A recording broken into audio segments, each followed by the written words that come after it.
Pozitīvisma un lielisku notikumu pārbagātā spēlē šovakar mazajā piekdienā, trešdienas novakarē arēnā Rīga 14. oktobrī.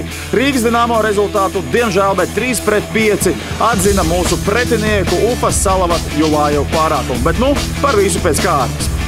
Trešdiena, mazā piekdiena, ko ir pasludinājusi Rīgas Dinamo un aicina klātesošos līdzjutējus, kuri svin savas dzimšanas dienas Rīgas Dinamo mājas spēlēs vai trešdienā vai piekdienā, nosvinēt to kopā ar mums. Kārtējo reizi šodien mēs iepriecinājām daudzus jubilārus, un viens no viņiem saņēma lidojumu no aviokompānijas Turkish Airlines uz Stambulu.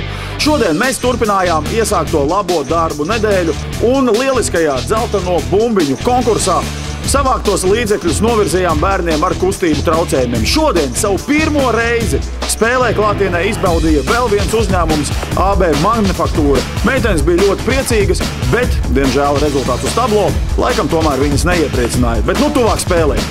Spēle tiešām ļoti aktīva un uzņēmīga. Sāk Rīgas Dinamo spēlētāji un klātesošo līdzjutēju Dzīti.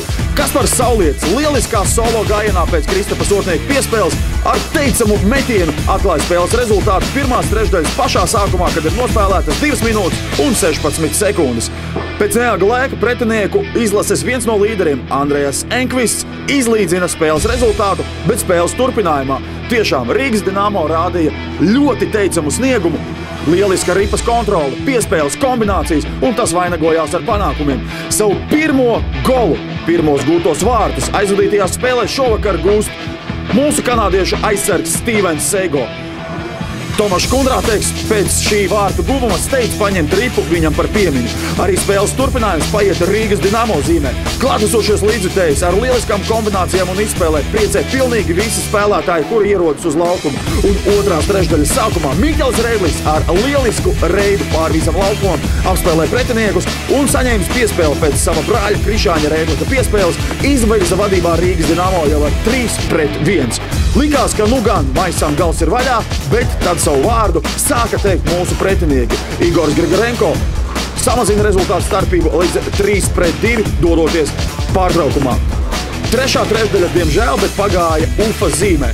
3 bezatbildes vārti un gala rezultātā 3-5. Sākumā Jokam Eriksonu pārspēja Dmitrijs Makārovs, otros vārtus savas komandas labā gūst Andrejas Enkvists un punktu spēlēja ar rezultātu 5-3, gūdams 5. vārtu savai komandai gūst Samī Lepiste. Pēc mača paintervējām 2 vārtu autoru Andrejasu Enkvistu. First of all, congratulations with the victory. Was it tough today for you? Yeah, they started good in the first period, and I think we were a little we didn't come up to where we want to be, and same second period. But I think in the third we show how we want to play, and we executed well. Does Dynamo surprise you in the beginning of the game? No, we know they're a good team at home. They have a good support here from the fans, so we knew they were coming hard. But yeah, but like I said, it's the win is the most important thing now. Now 2 victories in a row with 5 goals. Are you in a victory road now? I hope so, but it's just 2 games. We know there's no easy games in this league, so we have to keep working hard and go from there. Wasn't it hard to play in Riga? Yeah, it's always tough. Like I said, it's good atmosphere here and a good home team. So, but it's fun to play here. Thank you very much. Thank you. Protams, pēc uzvarētām spēlēm doties uz Rīgas Dinamo ģērbtuvi, kad skan uzmundrinoša mūzika un atmosfēra ir uzkurināta par vēl 120%, ir daudz patīkamāk nekā pēc šādām sāpīgi zaudētām spēlēm. Kaspars Saulietis, pirmo vārtu autors, dalījās iespaidiem, kas notiek ar Rīgas Dinamo. Tāda klusa atmosfēra ģērbtuvēs pēc tādām spēlēm, laikam tas ir likumsakarīgi, bet kāpēc tas tā ir?